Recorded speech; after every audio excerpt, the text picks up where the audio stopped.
اعوذ باللہ من الشیطان الرجیم، بسم اللہ الرحمن الرحیم، السلام علیکم ورحمۃ اللہ وبرکاتہ۔ کیا ہوتا ہے نا کہ جب ہم لوگ قرآن شریف پڑھتے ہیں تو ہم صرف قرآن شریف کو اس نظریے سے پڑھتے ہیں کہ ہم قرآن شریف کے کچھ پاروں کو، کچھ صورتوں کو پڑھ لیں اور اس سے ہمیں ثواب ملے۔ کچھ کا مقصد ہوتا ہے کسی کو بخش دینا، کچھ کا مقصد ہوتا ہے کسی موقع پر اس کو پڑھنا، لیکن ہم لوگوں نے کبھی قرآن شریف کو اس طرح سے نہیں پڑھا کہ اس میں جو ڈسکشن کی گئی ہے، جو بات چیت کہی گئی ہے، جو حکم نازل کیے گئے ہیں وہ کس وجہ پہ کیے گئے، کس لیے کیے گئے، اس کا سائنٹیفک وسلیشن کرنے کے لیے، وسلیشن اور سائنٹیفک اسٹڈی کرنے کے لیے ہم نے کبھی اپنا ذہن نہیں لگایا کہ why the Quran has been revealed and why the Quran has been described and conversated between two great personality from Allah to Muhammad, and it has been brought by the جبرائیل علیہ السلام۔ مطلب جبرائیل علیہ السلام کے ذریعے یہ قرآن شریف کی وحی لائی جاتی تھی، حضور پاک صلی اللہ علیہ وسلم کو یہ وحی سنائی جاتی تھی، پھر حضور پاک صلی اللہ علیہ وسلم اس وحی کو اس موقع کے حساب سے یا جس بھی موقع کے حساب سے ان کو وہ صحیح لگتا تھا، وہ اس کو لوگوں تک پہنچاتے تھے اور بتاتے تھے کہ یہ اللہ کی وحی ہے۔ کئی بار ایسے واقعات ہوئے ہیں کہ ان کو وحی اس وقت پہنچی جب کچھ لوگوں نے ان سے سوال کیا، مطلب کہ سوال یہ کیا کہ کچھ یہودیوں نے یا کچھ اور دوسرے لوگوں نے ان سے کچھ ایک سوال کیے علم کے بارے میں، اللہ کے بارے میں اور اس اسلام کے بارے میں، تو اس سے جڑی ہوئی جو وحی ہے وہ اسی سیکنڈ میں حضور پاک صلی اللہ علیہ وسلم کے پاس ان کے سوال ختم ہونے کے بعد ہی جب آپ جواب دینے کے لیے منہ کھولتے ہیں اس سے پہلے ہی وہ جواب حاضر ہو گیا اور وہ وحی کی شکل میں جبرائیل علیہ السلام لے کر آ گئے۔ تو ایسے بھی کئی واقعے ہوئے ہیں، جیسے کہ قل یا ایھا الکافرون ہے، قل ھو اللہ احد ہے، قل اعوذ برب الناس بھی ویسی ہے، اور قل اعوذ برب الفلق۔ تو اس پیٹرن میں یہ سمجھ میں آیا کہ کئی بار جو سوال پوچھے جاتے تھے اس سوالوں کے جواب اللہ تعالیٰ نے اسی وقت دیا، اور اللہ کو تو الحمدللہ ساری چیزیں معلوم تھی، اور حضور پاک صلی اللہ علیہ وسلم ایک ذریعہ تھے جن سے لوگ سوال کرتے تھے، اور اس سوال کا جواب اللہ تعالیٰ نے باقاعدہ اس وقت کے لیے رکھا تھا۔ اچھا، ایک چیز جو میں نے معاشرے میں دیکھی ہے وہ یہ ہے کہ لوگ سورہ یاسین بہت پڑھتے ہیں۔ الحمدللہ سورہ یاسین پڑھنا چاہیے، سورہ یاسین قرآن شریف کا دل ہے۔ اچھا، میں نے ایک چیز نوٹس کی کچھ اور بھی چیزیں پڑھنے کے ساتھ کہ کیا سورہ رحمان کو آپ نے پڑھا ہے اس توجہ سے؟ کیوں ہم سورہ رحمان کو روز نہیں پڑھتے ہیں؟ مان لیجیے اگر کسی متقی انسان کو معلوم ہو کہ اسے سورہ یاسین پڑھنا ہے، وہ روز پڑھتا ہے، اسے قرآن کا دل سمجھ کر کہ اللہ تعالیٰ نے اس میں بہت ساری ایسی باتیں بتائی ہیں جو بہت ہی مطلب گہری باتیں ہیں، تو اس سے وہ قرآن شریف کا دل مانا جاتا ہے یاسین، اور اس لیے اسے پڑھنے والے زیادہ پڑھتے ہیں، بہت ساری شفا بھی اس میں۔ پھر اگر ہم دیکھیں الرحمن کو، تو الرحمن یہ اللہ نے اپنے ایک خصوصی نام الرحمن کی طرف اشارہ کرتے ہوئے پوری جو ایک سورہ ہے اس میں اس نے اپنی بات بتائی ہے کہ وہ ہے کون، اس نے کیا کیا، کس کے لیے اس نے کیا کر رکھا ہے، اور کس کو سزا ملے گی، کس کو نہیں ملے گی، ان سب چیزوں کا ایک پورا جو کنسٹرکشن ہے وہ ہمیں الرحمن میں ملتا ہے۔ تو مجھے یہ لگا کہ سورہ الرحمن واحد ایک ایسی سورہ ہے قرآن شریف میں جسے ہمیں خوب توجہ سے پڑھنا اور سمجھنا چاہیے، کیونکہ یہ رحمان کی بات بتاتا ہے۔ اس کے چار آیتوں کو میں پڑھوں گا جو بہت ہی چھوٹی آیات ہے۔ پہلا تو ہے الرحمن، بڑی رحمت والا، جو سب پہ رحمت کرتا ہے، سب پہ مہربانی کرتا ہے، سب پر ایک جیسی مہربانیاں کرتا ہے، سب کو کھانا اور زندگی اور سانس اور ساری چیزیں دیتا ہے، وہ رحمان ہے، وہ اللہ ہے، وہ رحمان ہے۔ اس نے کیا کیا؟ دوسری آیات میں انہوں نے کہا علم القرآن، اس نے الرحمن نے قرآن کو سکھایا۔ کس کو سکھایا؟ ہمارے پیارے نبی حضور صلی اللہ علیہ وسلم کو سکھایا۔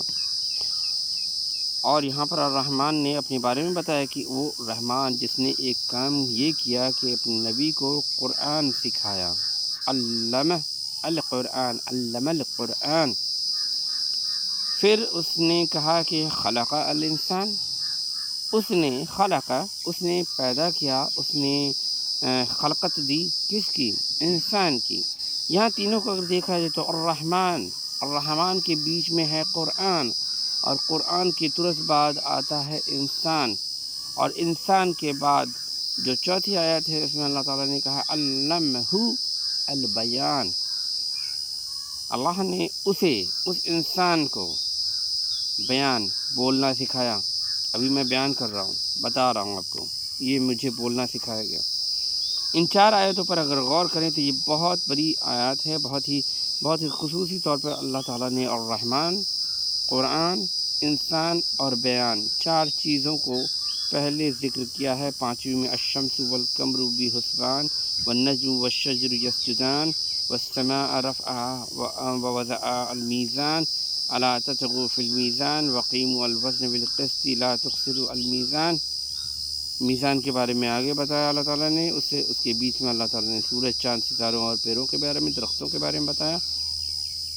تو ہم ان چار پہ ابھی توجہ کر لیتے ہیں، ان چار آیاتوں پہ۔ ان کا نام ہے پہلا تو الرحمن، تو الرحمن بڑی رحمت والا، اس نے کیا سکھایا؟ اس نے ہمیں قرآن سکھایا۔ اس نے کس کو قرآن سکھایا پہلے یہ بتاؤ؟ سب سے پہلے انہوں نے قرآن، اللہ نے اپنے پیارے نبی حضور پاک صلی اللہ علیہ وسلم کو 1400 سال سے پہلے سکھایا۔ اب یہاں پر کیا آپ کو یہ میسج سمجھ میں آیا کہ اللہ تعالیٰ نے ایک بشر کو، ایک انسان کو جس کو نبوت دی اور اسے قرآن سکھایا۔ اللہ تعالیٰ نے کہا کہ آپ کو اسے بدبدانے کی ضرورت نہیں ہے، آپ کے دل میں اس کو جمع کر دینا، اس کو یاد کرا دینا، یہ ہماری ذمہ داری ہے۔ کیا انسانوں کو اس سے کوئی سبق نہیں لینا چاہیے کہ اللہ نے اپنے پیارے نبی حضور پاک صلی اللہ علیہ وسلم کو قرآن سکھایا، اور اس کے بعد نیچے میں یہ بتایا خلق الانسان، انسان اس سے جڑا ہوا ہے، انسان کو بنایا، خلقت دی انسان کو۔ تو خلقت تو اللہ تعالیٰ نے انسان کو قرآن سکھانے سے بہت پہلے دی، مطلب اس سے ہزاروں لاکھوں سال پہلے سے انسانیت چل رہی ہے۔ لیکن یہاں پر خلق الانسان بتانے کا مطلب یہ ہے کہ اللہ نے ہی انسان کو خلقت دی ہے اور اللہ نے قرآن سکھایا ہے۔ تو اے انسان، تم کیوں بھول جاتے ہو کہ قرآن سیکھنا تمہارے لیے ضروری ہے، قرآن کو جاننا تمہارے لیے ضروری ہے، یہ تم کیوں بھول جاتے ہو؟ علمہ البیان، اس نے ہی اسے بولنا سکھایا۔ قرآن جو کتاب میں لکھی ہوتی ہے قرات، اس کو ہم قرآن کہتے ہیں۔ مطلب جو بھی وحی 23 سالوں کی زندگی میں اللہ کے نبی پر اتری، اس کو اللہ کے نبی نے اپنے لوگوں کو بتایا، اپنے صحابیوں کو بتایا، ان صحابیوں نے اسے درج کر لیا اور بعد میں اسے کتاب کی شکل میں لکھ دیا۔ اس قرات کو، اس کو قرآن کہا جاتا ہے۔ وہ سب سمجھتے تھے کہ کون سی وحی آئی، اس میں کیا کہا گیا ہے، اور وہ اس پہ تفکر کرتے تھے کہ آخر ایسا کیوں بتایا گیا ہے۔ خلق الانسان، انہوں نے انسان کو خلقت دی، علمہ البیان، اور پھر اسے بیان کرنا، بولنا سکھایا۔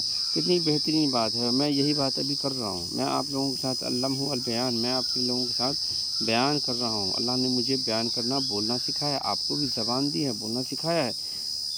انسان کو بھی خلقت اللہ نے دی ہے، آپ نے خود کو، اپنے آپ کو خلقت نہیں دی ہے، آپ خود کچھ کر بھی نہیں سکتے۔ علم القرآن۔ اب آگے ان چار سورہ کے بعد اگر ہم دیکھیں تو پھر اس میں ہے الشمس والقمر بحسبان، سورج اور چاند کو حساب سے تیار کیا، والنجم والشجر یسجدان، اور ستاروں اور درختوں کو، اور ستارے آسمانوں میں جو ستارے ہیں، دیکھیں کانٹرڈکشن یہ ہے کہ آسمان کے ستاروں کو اور زمین کے درختوں کو ایک ساتھ اکٹھا کر کے بتایا گیا۔ الشمس والقمر دونوں کیا کامن کام کرتے ہیں؟ یسجدان، وہ دونوں سجود کرتے ہیں، یسجدان وہ دونوں سجدہ کرتے ہیں اللہ کی۔ الشمس والقمر بحسبان، سورج اور چاند کو حساب سے بنایا، والنجم والشجر یسجدان، اور ستارے اور جو پیڑ پودے درخت ہیں زمین پر، یہ سجدہ کرتے ہیں اللہ کی ذات پر۔